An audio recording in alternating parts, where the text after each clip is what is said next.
नाव आता सेवा तीर्थ असं करण्यात येत आहे। देशातील राजभवनाचं नाव लोकभवन असं करण्यात येणार आहे।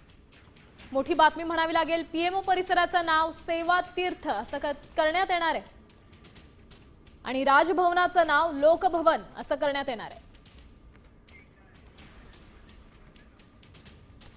पीएमओ परिसराचं नाव आता सेवा तीर्थ असं करण्यात आलंय आणि राजभवनाचं नाव हे देखील बदलण्यात आलंय।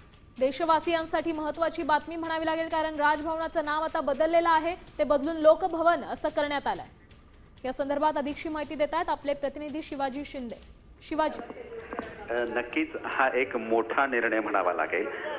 पीएमओ परिसराचं जे नाव आहे ते सेवातीर्थ करण्याचा निर्णय घेण्यात आलाय आणि जे देशातील जे राजभवन आहेत तिकडची नावे जी आहेत ती लोकभवन असे करण्यात आलेले आहे। हा मोदी सरकारचा अत्यंत महत्त्वाचा असा निर्णय म्हटला जाईल का यातून सेवाभाव हा दाखवण्याचा प्रयत्न भाजप सरकारकडून करण्यात आलेला आहे, परंतु हे अत्यंत मोठं पाऊल उचललं गेलंय असं म्हटलं जात आहे आणि पीएमओ परिसराचं नाव आता सेवातीर्थ असेल आणि देशातील राजभवन असतील त्यांची नावं ही लोकभवन असं संबोधण्यात येतील।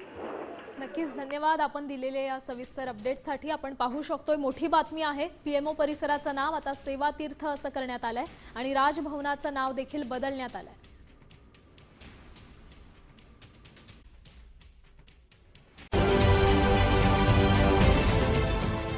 देश विदेशातील प्रत्येक घडामोडींचे लाईव्ह अपडेट मिळवण्यासाठी आता साम टीव्हीच्या सर्व सोशल मीडिया प्लॅटफॉर्मला लाईक, फॉलो आणि सबस्क्राईब करा।